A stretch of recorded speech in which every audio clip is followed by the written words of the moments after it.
Go for it. Friggin' what up, dude?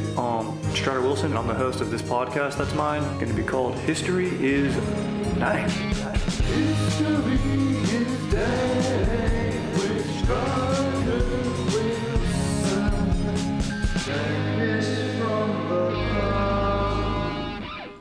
Friggin' what up, dude? Welcome back to another ep of History is Dank, dude. I'm your host, Strider Wilson, just posting up right now, dude. Did some dank research, dude. Feeling legit right now, ready to rock and roll on this ep. I'm fired up for it. We got Aaron on the sticks, dude. What up, Aaron? What up? Chilling, dude.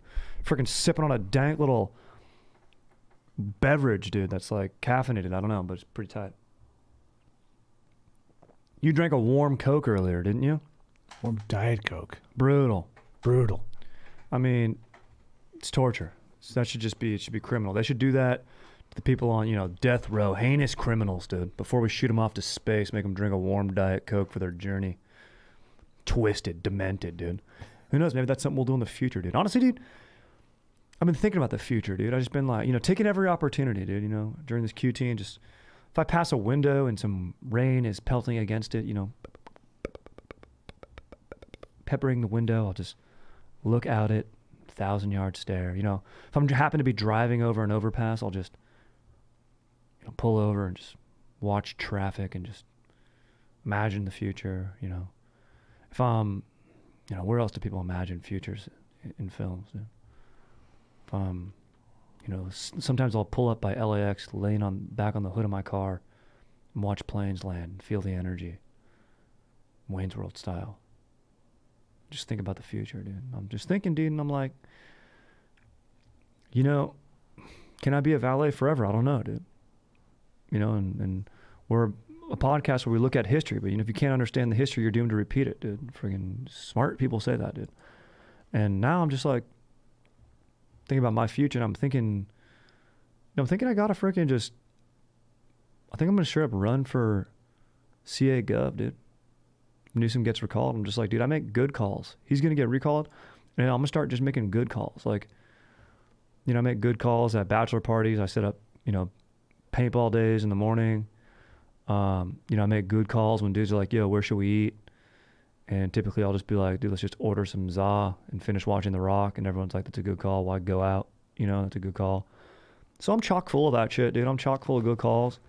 And I'm just thinking, you know, maybe it's time I start spreading that out, you know? And straight up having each other's backs, dude. That's what it's all about, dude. We got to straight up have each other's backs as a state because, you know, take that, you know, I get it, dude. Bros will get ragged on, dude, because, you know, we'll get ragged on. It's like, oh, dude, you're into MMA, but you really don't have that good of ground game. Or all you care about is, you know, raging, getting your buzz on. And it's like, yeah, I care about that a lot, but it's not all I care about. I also care about having my boys' backs, making sure they're getting their buzzes on, making sure that this razor is tight and it's going, you know, it's legit and we're not going to upset anyone's parents. Or, you know, now that I'm more friggin' adult, like I'm not going to upset my neighbors because I don't want to have to talk to them about it. You know, they got kids napping and I'm over here just trying to friggin', you know, get twisted and play Scene It, dude, and pop in those DVDs, do movie trivia and get my buzz on with my boys. Or maybe, honestly, maybe even having a silent dance party. Everyone's listening to headphones and I got pro nails on, but my boy next to me is listening to something emo, you know? He's listening to something, you know, by Jack's Man. It's Jack's Mannequin, in case you guys never heard it. Listen to a little Dark Blue. You know Jack's Man, Aaron? Jack's Mannequin? No, I don't. Yeah, dude. Little band from from Dana Hills High School, dude. Same high school that had like the Lord's Gang that would beat up dads. That I mentioned on the Going Deep pod. Oh. These guys would create music that, you know, was I'd say controlled vulnerability. You know, it's like this is the angst that I'll let you in on, and by you, their target audience was just cute girls, but also, you know, it's kind of connected with me a little bit. So, do these guys have bangs? Of course. Okay. They're very seen, definite bangs. Wispy dudes. All these dudes needed to log, I would say triple the hours in the gym, but they were logging 0, so it would still be 0. So these dudes just needed to get in the gym. You know? Socrates said it himself. It's a shame for a young man not to see what his body is capable of. You got to go see what you're capable of. Move something. Pick it up. Run from point A to point B, you know? But also these young men were emoting in a way and being vulnerable, so I respect that. But anyway, dude, just putting it out there, putting out that vibe, dude. I'm going to build a website. I haven't built it yet, but get some signatures and, hopefully get into a debate and just, run on the platform of just straight up being sick, dude. Just keeping stuff legit and, having each other's backs, bro. Because, during this quarantine, you look at it like, Aaron, I felt like, do you feel like California had your back? Yeah, I think they did in terms of like trying to do what was best for everybody to not get sick. Yeah, same here. I think they actually did a pretty solid job of that. I feel like my back was had. But maybe I just want more good vibes, like I want to have like a straight up chill atmosphere. Like I think it'd be tight to do statewide Hawaiian shirt Fridays. So you don't have to do it, but don't hate on it if people want to. Cause it's sick. You get to put on a dank polo, dude. You get to undo some buttons, like my boy's dad does when he gets his buzz on, dude. And, maybe no buttons are done. Honestly, I want to live in a place where you can have no buttons done on your shirt and just cruise around and still take business calls, Sounds like a place I'd want to hang out in and invest in. So anyway, dude, enough politics, dude. Enough future politics as it is. But like I mentioned, dude, I'm thinking about the future, dude. Just posting up, dude. Looking out windows. Rain comes down, dude. Freaking, in the shower, just letting water beat down on my head, looking down at my tiny, tiny little ding dong, and just not thinking about that because that's, I've been looking at that my whole life, but just looking past my tiny, tiny tip of my ding dong and thinking about the future. And I got fired up, and I always love doing an episode about art on here. So for today's historical share, we're going to talk about the modern art movement, Futurism. What up, dude? With HelloFresh, you get fresh, pre-measured ingredients and mouth-watering seasonal recipes delivered right to your door. Skip the grocery store and count on HelloFresh to make home cooking easy, fun, and affordable. And that's why it's America's #1 meal kit. Dude, and you better freaking believe, dude, that tonight my Dank GF and I are going to make some freaking dank with some chickpeas, maybe some chickpea, kale, couscous, tomato soup with some garlic bread. Ugh! Treat yourself to something dank, dude. Cruise out to HelloFresh.com/12dank and use code 12dank for 12 free meals, including free shipping. That's HelloFresh.com/12dank and use code 12dank for 12 free meals and free shipping. Enjoy. Aaron, have you heard of Futurism? As an art form, no, not really. Certainly as something people think about, sure. Totally. Think about the future. When you think about the future, do you think, you got a kid. You think about, you want the world to be a tight place so your kid can be legit, your daughter. Sure. Do you think she'll have a gothic phase? Do you ever think about that? I can't imagine because she's so happy right now, but Right. maybe, Are goths? She's also not going to have dark hair, I don't think. Yeah, but you dye it. That's the thing. I mean, She dyes it, dude. And then she comes home and you go, what did I just witness? When she tries to go past the dinner table. And then you start, I imagine you're eating like a nice meatloaf, all-American dinner. And you go, excuse me, young lady, could you please come back here? And she goes, whatever, dude.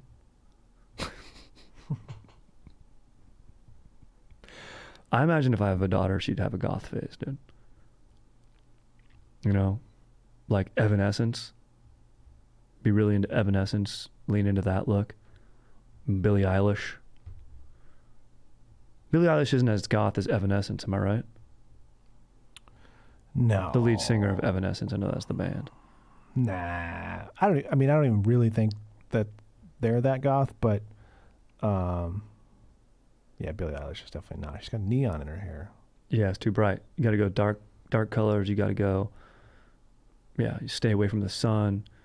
You got to have, basically you have to be into the vampire aesthetic, Yeah, exactly. I'm into that vampire I could see like going to a Blade style strobe light techno dance party. I mean, that was sick. I wanted to go to that party, dude. But then when the blood comes out of the sprinklers, I'm like, all right, dude, come on, bro. But if I was a vampire, I'd be into that. But weren't there humans there too? Because they're like the vampires like started biting the other humans when they were there. Maybe they tricked all the humans like, yo, you want to come to this sick rave? And that's kind of the thing about raves, is they don't tell you about the location till the last second. Then you get there and it's like, oh, dude, now I'm a vampire. But maybe that's tight because then you can rave forever. These are the type of things that I think about when I got my head down in the shower, staring past the tip of my small dank. Anyway, dude, Futurism. Now, this movement, first of all, it's a modern art movement. We mentioned that. Originated in Italy. We'll get into it. Started with a manifesto, dude. This dude wrote a paper. And the thing about Futurism that I do have a little bit of beef with is there is a element of condemning the past. And it started in Italy. And the dude that wrote the manifesto, he goes, what's his name, dude? Filippo Tommaso Marinetti in 1909, dude. Okay? He's a poet. He writes this freaking manifesto on futurism. It's on the front page of the Paris newspaper, Le Figaro. And, in Paris is like the Art Academy and stuff. And, there's tons of, obviously, Cubism and Impressionism. These things have existed before Futurism, and it draws influences from both those movements. But he's just talking about, from the Italian perspective, Italy is littered with these museums. He calls them graveyards, and sure, that art is whatever, but we're looking forward, dude. We want to get away from and this is sort of a departure of in Italy at this time, there was really no upward mobility in class or whatever. You were kind of, it's not like a monarchy from 100 years earlier, but if you're working class, you're not going to get out of it.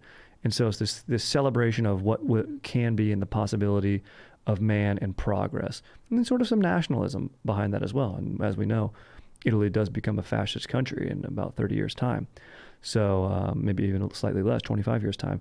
So, there are some problematic elements of the futurist movement, in my opinion. But some of the art is very dank, and I like its celebration of what man can accomplish, perhaps what they will accomplish, and how imaginative these works are. We're going to pull up some, and we're going to all interpret 5 pieces, and sort of how we did with Boris Vallejo style, and then I know it's a auditory medium, so I'll paint you word pictures, but also head on over to the YouTube. It's just History is Dank on the YouTube channel if you want to check these out. Or I'll give you the names of the pieces, and if you're at work and your boss sees you just looking at your phone, just, look up at him and go, mouth to him, it's a work call, bro. Work call, bro. And then point at your other monitor like you're doing double work, and then he'll walk away, and then hold eye contact with him, stare him down till you see him walk away. Or her, so you can stare down anybody these days. And, stare down is very effective microaggression. So I would use that if your boss is trying to get you to do actual work when you don't want to. Anyway, dude, freaking modernism, and let's just define modern art, dude, all right? It can be traced to the Industrial Revolution, okay? And we're not just talking about futurism, we're talking about all modern art here. This period of rapid change in manufacturing, transportation, technology began around the mid-18th century and lasted through the 19th, dude. Okay, profoundly affecting social, economic, and cultural conditions of life in Western Europe. So it's about change, dude, okay? Progress, dude. And then, of course, moves over to North America and what in the world. But basically, that's more gearing towards a definition of futurism in modern art. But basically, it's just saying with these new cultural, economic, transportation, medical, social, like anything, it begs the question, does art reflect life or life reflect art? Maybe this definition is saying the latter, but I like to believe the first.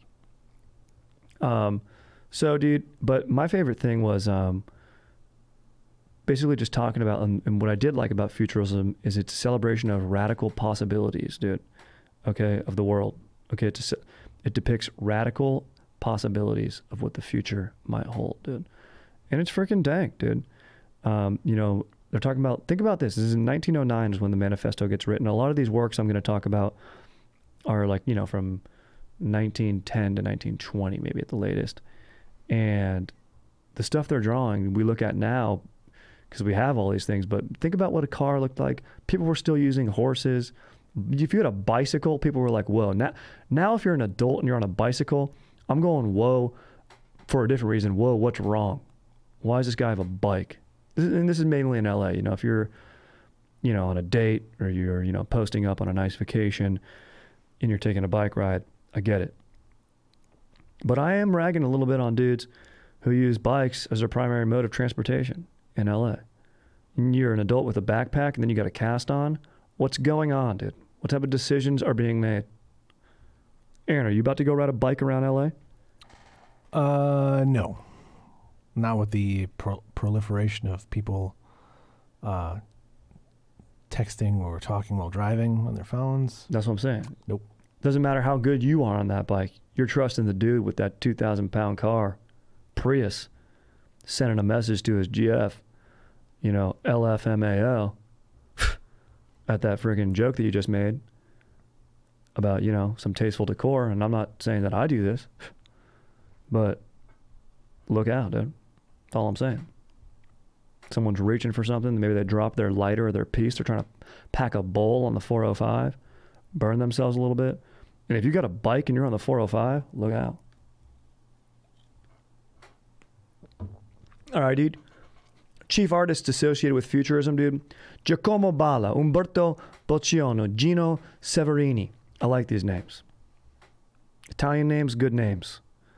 Good names for baseball players, good names for futurist artists. All right.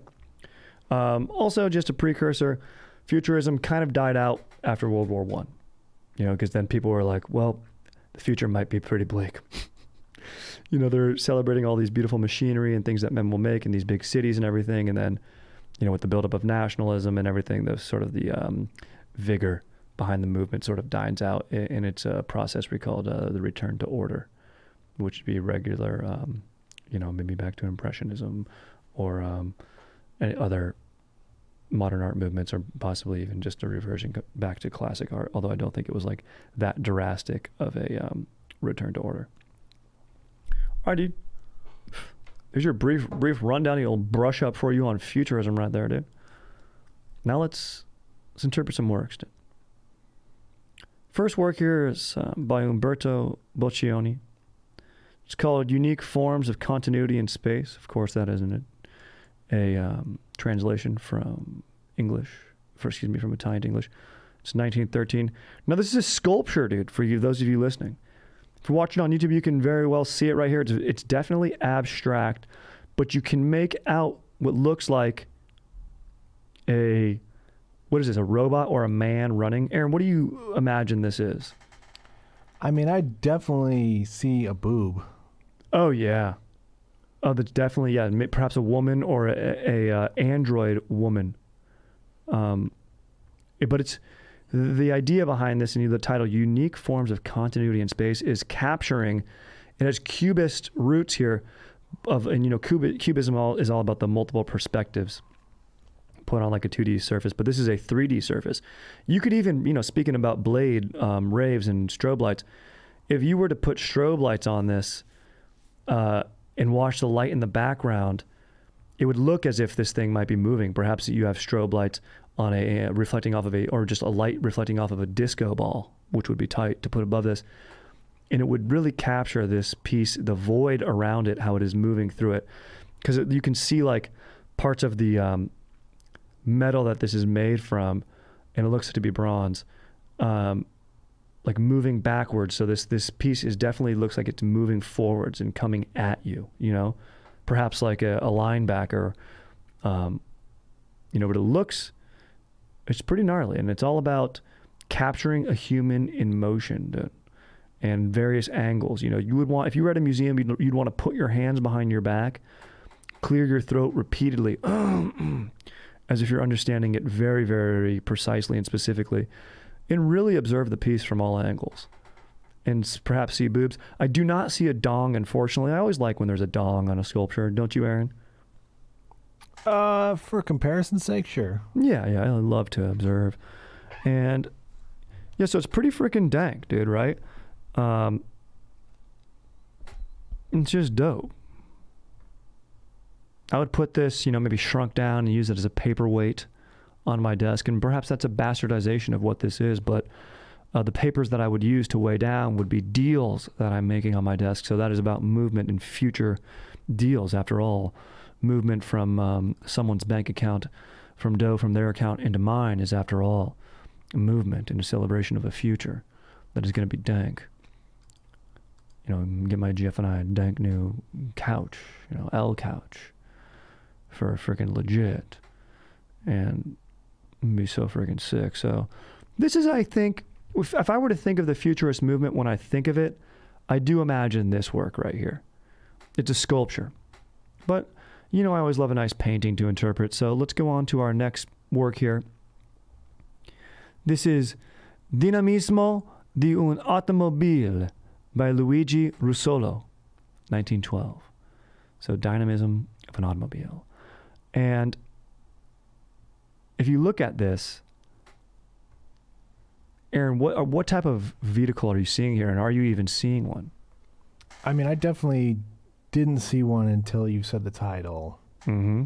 And when you kind of look for it, it's almost kind of looks like a smart car. Right. Yeah. So what's especially interesting about this, and you can see Cubist influences here. It looks like the entire work, it's a black vehicle, sort of like a smart car, like a Batmobile-ish looking sort of thing, with like chevron red going through the whole thing. And it looks like maybe flames coming off the wheels. So it definitely looks like it's in motion, right? And it almost looks like it's like bending the space around it as it travels forward from right to left. And you got to think about what a car looks like in 1912 when you look at this piece. And then you go, that's pretty friggin' creative. That's pretty, like, for someone to imagine that in 1912, like, we look at it and I kind of, you know, personally, I take this for granted. I'm like, okay, that's kind of cool. Like, I've seen the Batmobile, that thing's way sicker. I've seen motorcycles. Honestly, it looks a little bit even like the hybrid that I'm driving right now, you know? And I think futurists would be fired up on hybrid engines, you know? So it's freaking pretty sick, dude, to see this car just posting up. And it looks like something I would love to valet. You know, if it was me, I'd like to see me in this work right here, you know, valeting, looking back, sending a text to my boys.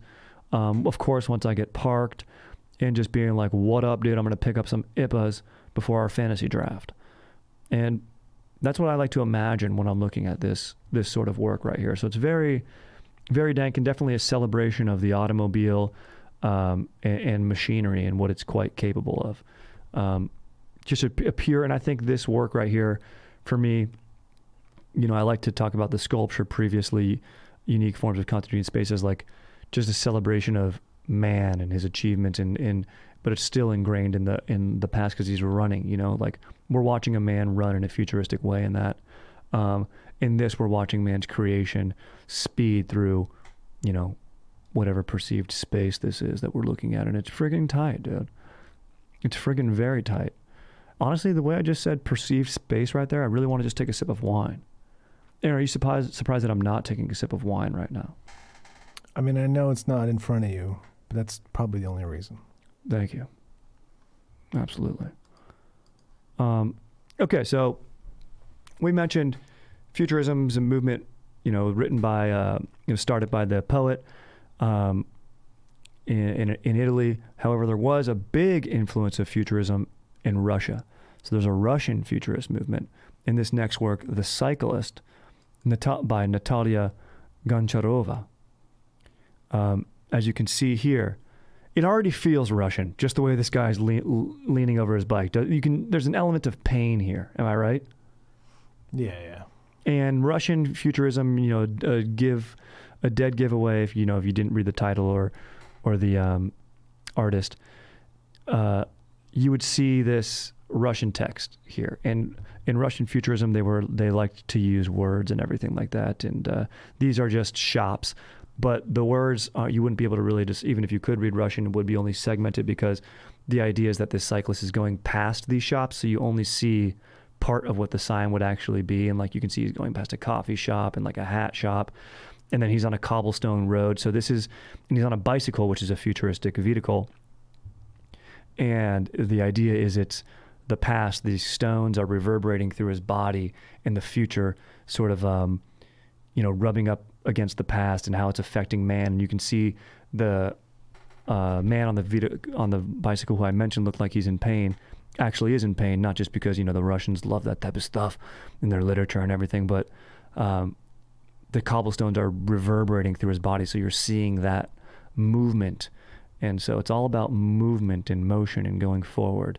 Now, this isn't a quintessential Russian piece, according to this research that I've extensively done here as a professional, it's sort of a good blend of both Italian and the Russian movements, because it's not strictly Russian, because it does have like there's not really, I mean, this guy's probably working class, but it's not like over the top. You would always have like the Russian futurists loved Futurism because it condemns the past, and Russia had like a, you know, has a very tumultuous past. You were really ingrained in stuff there, and this was pre-Russian Revolution, but like, you know, communism's coming about and the celebration of the proletariat and stuff. So those themes would show up very heavily in a prototypical Russian futurist work. Not so much here, but you definitely do have probably a working class man on his bicycle, you know, going through the city, and it's the future rubbing up against the past. So very dank. And also, you know, I like the color schemes. Aaron, what do you feel when you look at this, dude? You know, not to get impressionism out of you here, but yeah, I don't know. He's kind of like, there's that hand in the top left that's kind of pointing in the opposite direction. okay, very good. Maybe I like that you saw that. He's going against authority. Yep, that's like maybe the government or something telling him to go back, but he's pushing forward, using, it looks like he's pedaling with all of his might. Am I right? Sick rhyme. Mm-hmm. Yeah.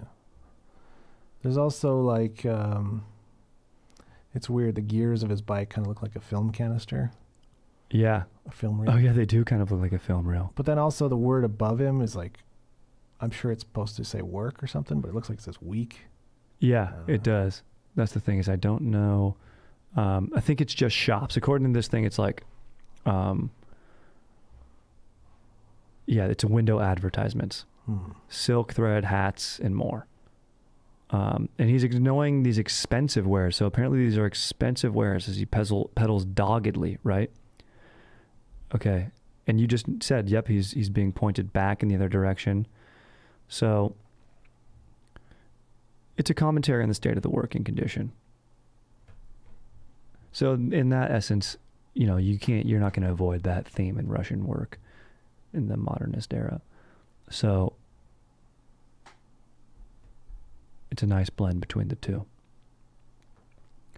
All right, let's cruise on to another one. Now, actually, before we get to this next one, I'd like to say, you know, we've looked at two works here, a strictly Italian one, a nice blend of Russian and Italian, and then a sculpture.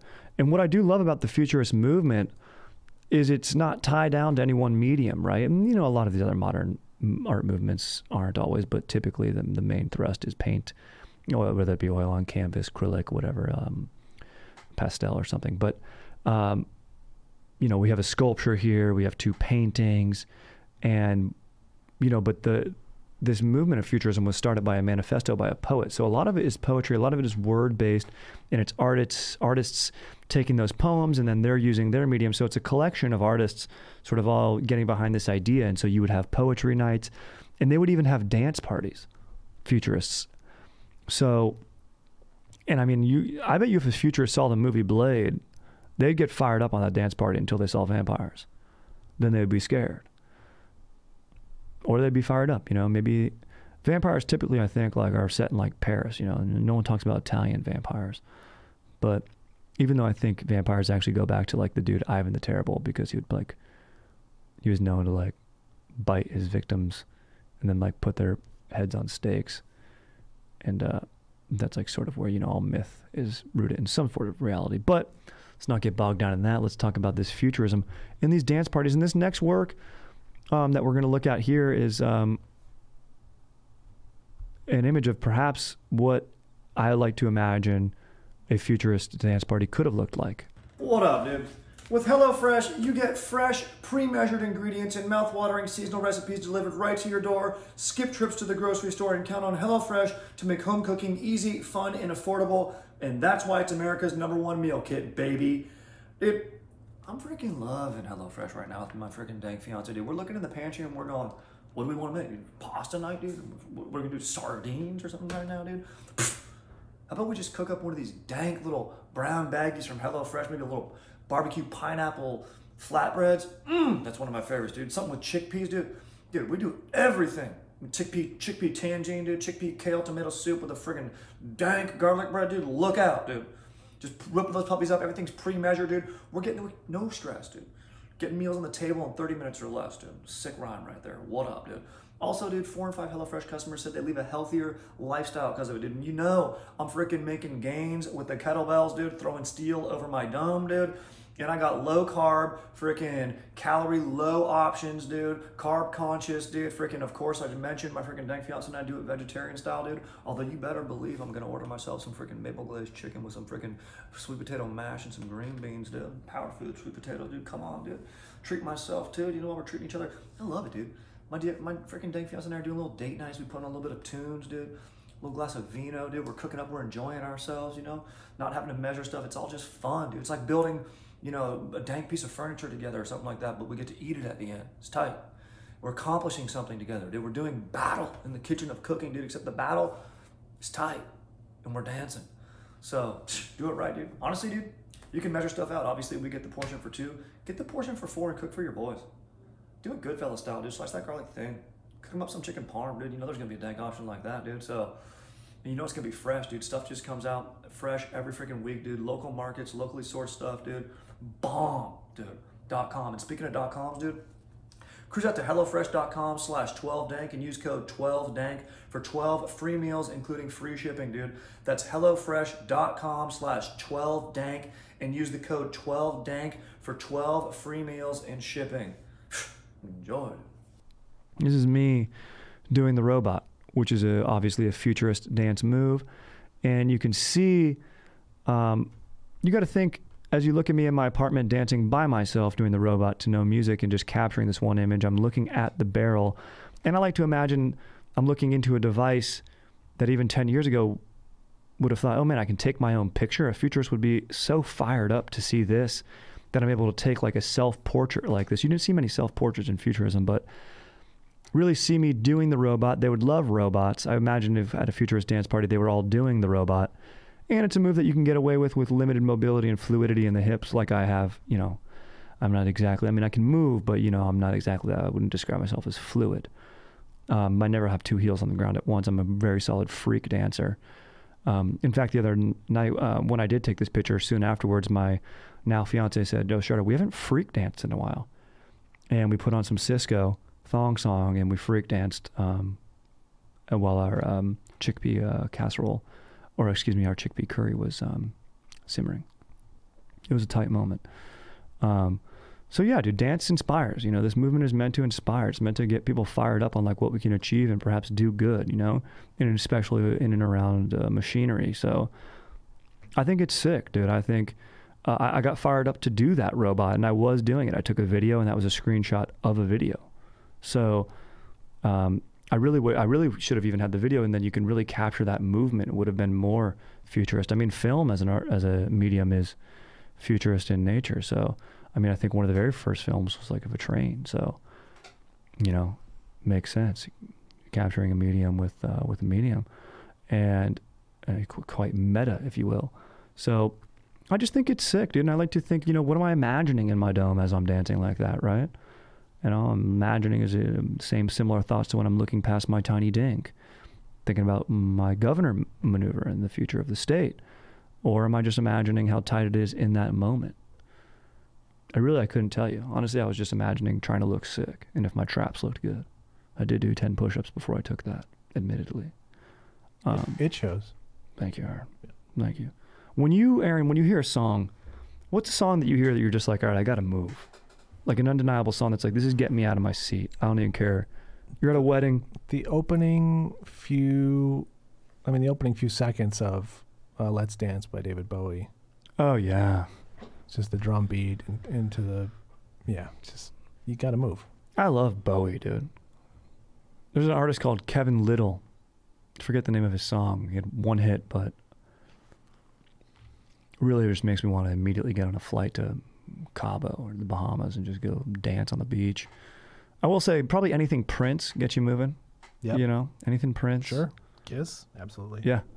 It's going to get you out of the seat. Genuine Pony. Boom. Boom. Boom. Who sings that song? Jump on it. Jump on it. Yeah, I don't know. Bow, jump on it. It's not Biggie, but that's a great ass song. All right, let's do one more work here.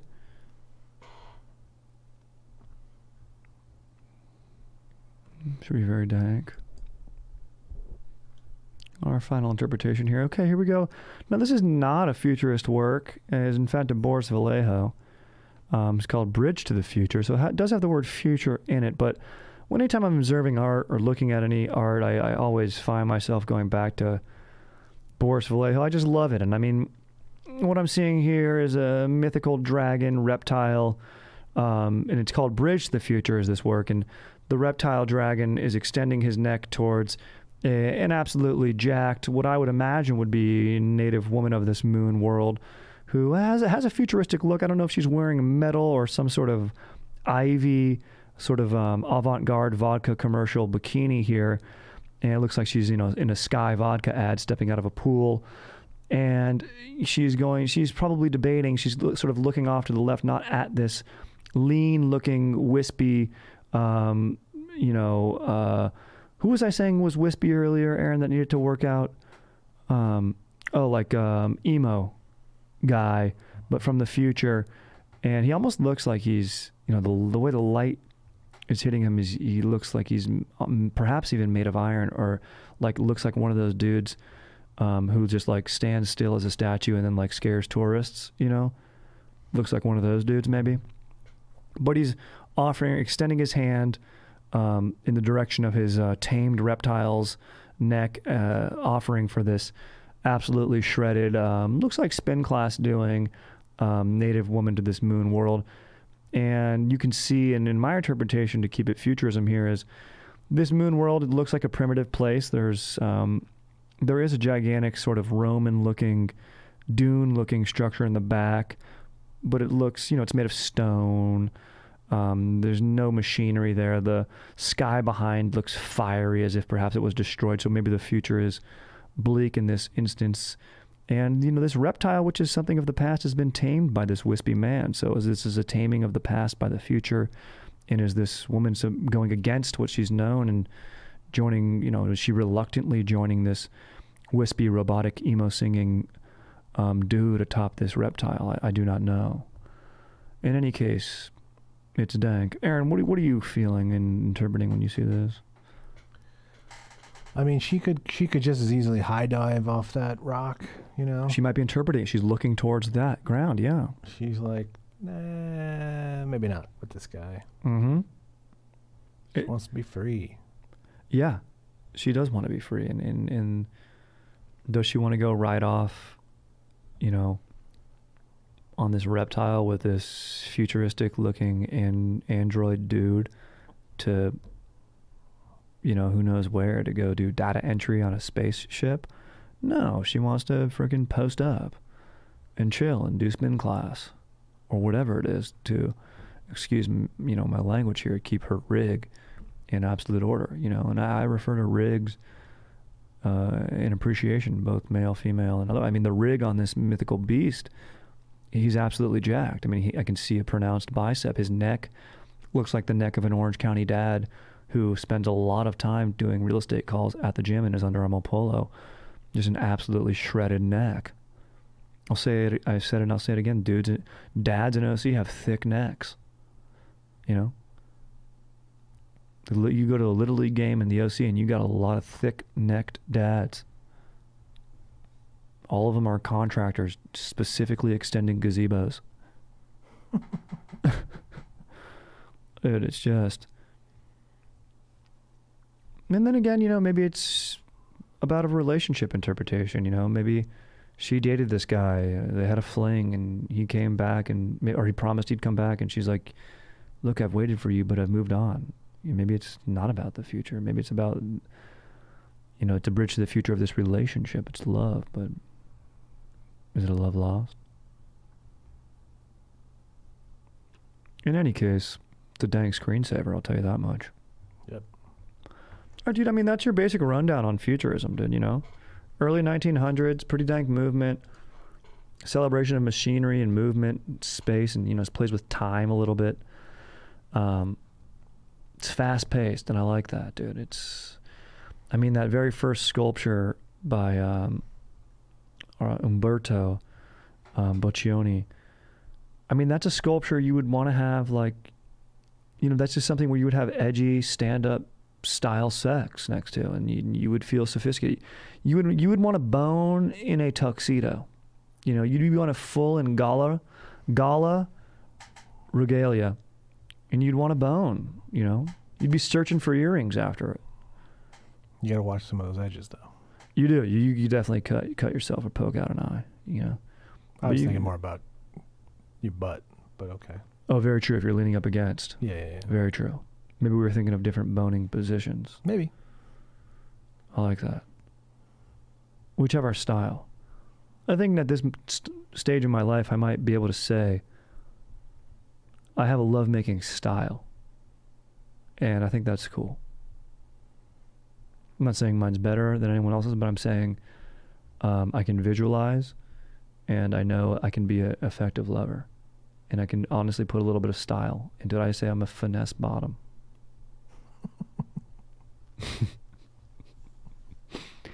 Let's take a few cues, dude, then bone out. What up, Strider and Aaron? Been listening to the pod since its inception and had it accidentally play during a call with my boss. Good stuff. Dude, good. Play it on purpose in front of your boss next time and go, this is for your benefit. You're all going to gain some knowledge now. Think about if you guys have bone styles, right? Think about how you would make love next to an Umberto Boccioni sculpture from 1913. Come on. It's not crude. Let's get into the queue. I've been living with my GF for over a year now, and it's been great. We don't argue or fight. We both are clean and even adopt an orange cat. Nice. But here's the issue. The amount of boning that we do has plummeted to a dangerously low level. As of today, we have one time in 2021. Whoa. Now this email's a few weeks old.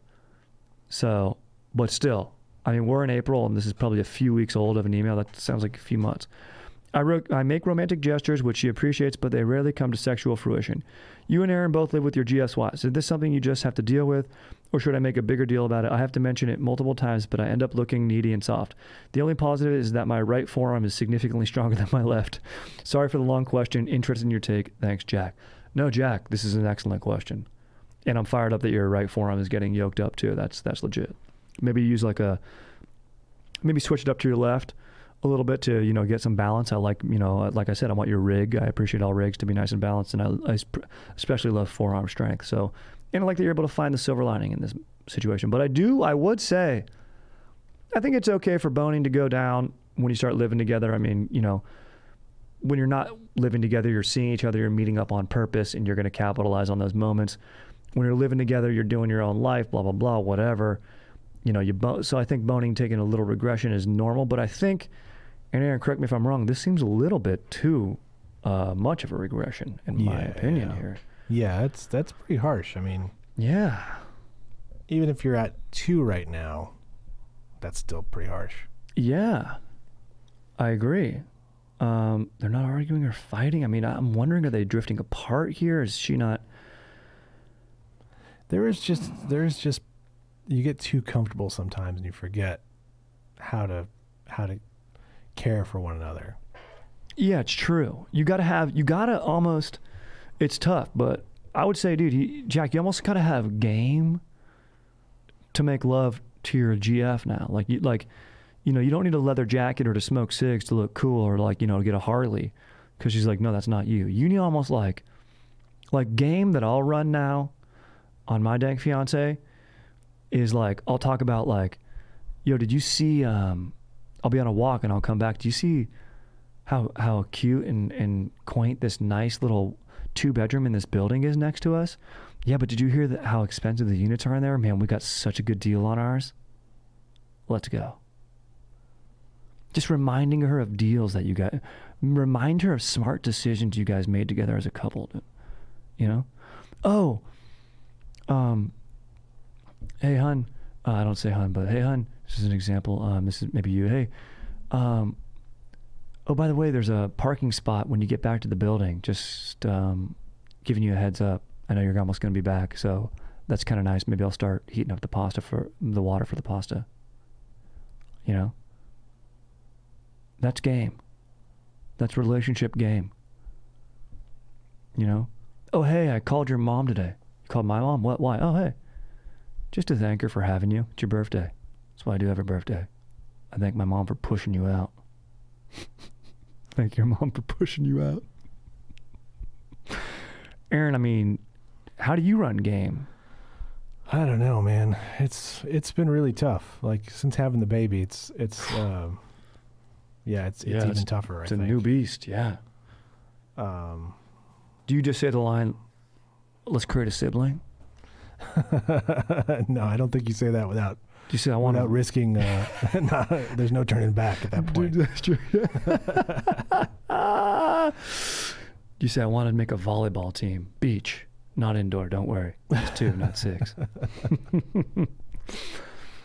Yeah, I don't know. I mean, I almost feel like I could use the advice that this emailer's asking for. It's so man. tough. It's tough, dude. And you know, a lot of times it's not anything you're doing. You're living with somebody. And this is an adjustment. It sounds like you guys just moved in, so you're still adjusting. Maybe you're discounting. Maybe you guys had a bone fest right when you moved in. You guys were like, let's break in the kitchen. Let's break in the living room. Let's just go break in this hall closet, even though there's not that much storage space. My golf clubs are here and puzzles, but let's break it in. And now that everything's broken in, you know, maybe you guys are just chilling and taking a breather, but this does seem a little long. I would just honestly, I mean, you know, run your game, be charming, be nice. I always find myself giving my fiance, I'll rain down just compliments, and you know, it's easy to do, you know. She'll look cute, I'll tell her, we've got a nice hallway mirror, I'll say, stop. You know, I have my kiss toll, but I'll also say, stop, look at yourself in the mirror, because I don't want to be too selfish, hogging up all this cuteness I'm looking at. So you go, oh, come on. So, you know, those corny lines, you know, there's a reason I think dad jokes do come about, because I think that corniness and stuff, you know, it's something that, it's just fun. I mean, that's my style. Like I said, I'm a finesse bottom, so my style of lovemaking and, you know, game isn't going to suit everybody because everyone has their own personality, you know. I would just say don't change it, but you got to learn how to operate in this new space.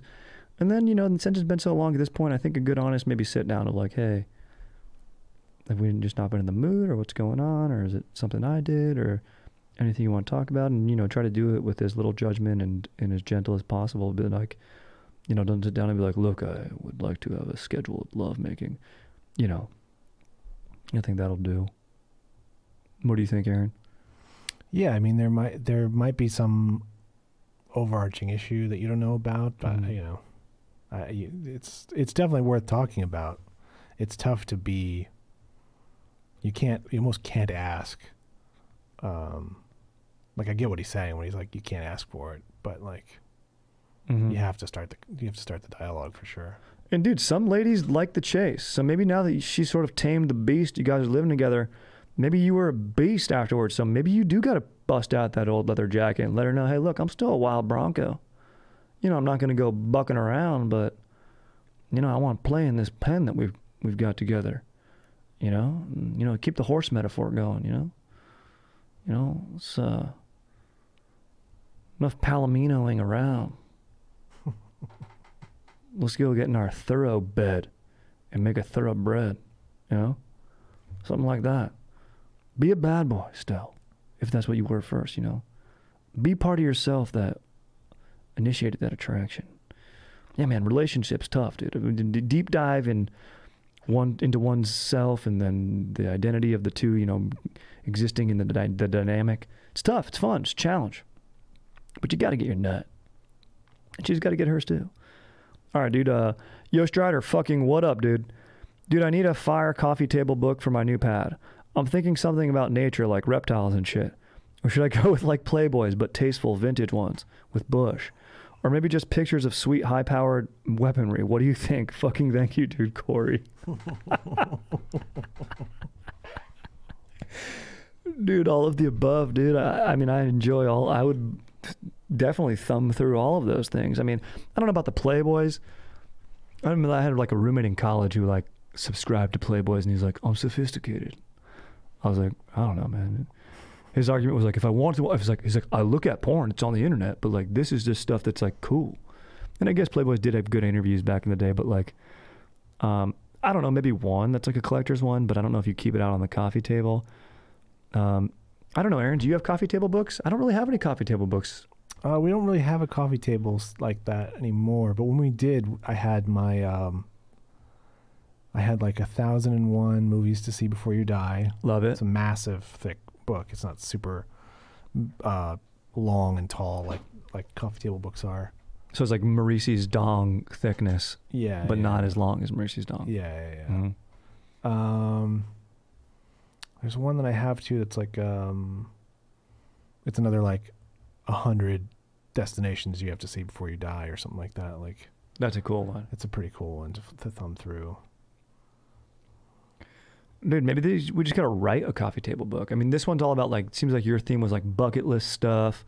This guy seems to be into like reptiles, weaponry, and bush. So, maybe something that checks all those boxes. I don't know, like, chicks with guns. And yeah, chicks with guns. Maybe you just subscribe to Guns and Ammo or something and put that on there for some, That'd be great if you went, doctor's offices. Well, you know what? I mean, what's that dude's name? The fantasy artist? I mean, he's got kind of all those elements. Bro, Aaron, you're a genius. Dude, he absolutely does have all of those elements. Dude, you need to get a Boris Vallejo coffee table book. That's it. There you go. And I have the book. I have it. It's not on the coffee table. It's on my nightstand. But I'll tell you, and sometimes in other places, but it's very dank. I like to enjoy Boris Vallejo in a variety of ways. But I'll tell you right now, that's a great coffee table read. I honestly believe it deserves to be up on the wall. Aaron, friggin' what a beast, dude. All right, let's do one more, dude. Corey, you got it. You got your answer. What up, Strider and Aaron? Would love some relationship guru moments. I get fired up on the history, but anyway, get more questions of fire advice flowing would be cool. Thanks. Also, Aaron. Oh, Aaron, was this from you, dude? No. That'd be hilarious, dude. You wrote this? Dude, you should write in. That's gold, dude. All right, sick, dude. I like to do a nice little round 3 at the end there. Yeah, dude. Hey, want more relationship stuff? Write in. Questions, comments, suggestions, StriderWilsonTreads@gmail.com. Always let me know, dude. Fired up to answer and everything. Fired up for the future, dude. A little futurism right there. Go do the robot. Dance alone, It's like anything. If you have to stand alone for the right thing, you stand up for the right thing, even if you're standing alone, dude. We'll just dance alone, straight up, dang. That's how I see it. So, all right, dudes. Freaking fired up. Thank you, Aaron. Stay stoked. See you guys next time, dude.